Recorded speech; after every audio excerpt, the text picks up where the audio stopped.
Hello everyone, and welcome to this recap of the round 7 of the Tata Steel tournament. I'm Lars Hansen, Don Corleone here at ICC, and it was a pleasure to follow this round here. I almost called it the Tata Steel tournament in Vaigensee because that's what we are used to, that have as a playing venue, but actually this year they are playing in 3 different venues, starting with 4 games in Vaigensee, the traditional venue. Now they have moved to play 5 games in Amsterdam, and the last 4 rounds will be played in Utrecht, another Dutch town.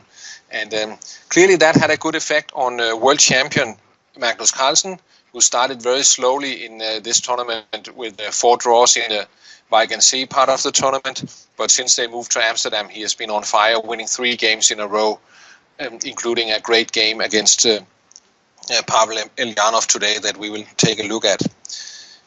This has put Carlsen in the lead, but not alone. Before this round today, he was tied with Fabiano Caruana, who started very strongly in this tournament, and Ding Liren. And it was clear that we would not have 3 leaders, max 2 after this round, since Caruana and Ding Liren were going to play, and we will take a look at that game as well, which ended with a victory for Fabiano Caruana. So we had a very interesting round here. And we had a couple of draws here. Veyi Vesiso, Tomaszewski, Michael Adams, and Navarra versus Kayakin were all drawn. But we also had 4 wins in this round. And this is one of the things that I really like about this traditional Tata Steel tournament, that we have a lot of fighting chess. We have the superstars, the world top 10 players, playing against some of the slightly lower in the rating list, and that's a rarity that we see that in modern chess. Often we have the top players playing mainly against each other. So very, very interesting round, and let's start with the game between Pavel Elyanov and Magnus Carlsen. And although he was black, the world champion clearly indicated very early on that he was playing for a win here. Elyanov, as white, a very solid player, so no surprise that he plays the Catalan, a favorite of his and also a favorite of Vladimir Kramnik. So Carlsen has clearly faced that a lot of times, and today he chooses a closed version of the Catalan, with bishop b4 check.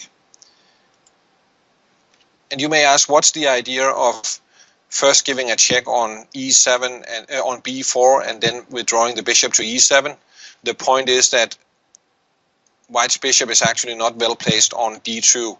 Very often he would prefer to have that bishop on c1, and then after b3 he would fianchetto that bishop to b2.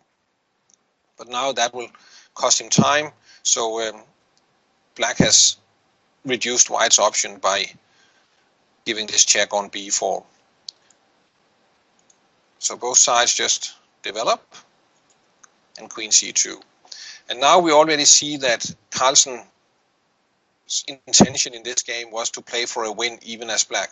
The solid line here starts with c6, where black will just very slowly develop his pieces, b6, bishop b7, rook c8, and then later counter attack in the center with c5.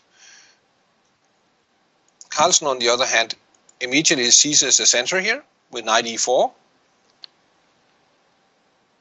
White goes bishop f4. Now black has to go c6 because white was threatening c takes d5, and the pawn on c7 would be hanging, and knight c3. And this is, let's say, the reason that black usually does not play knight e4 so early, because it appears that he's not able to maintain this square on e4. He would either have to trade the knight, which I think would be something white would be pleased with, since he has a lead in development then, or he would have to go f5, which leaves black with some weaknesses, especially the e5 square. But Carlsen has a very concrete idea here. He plays g5, and it's not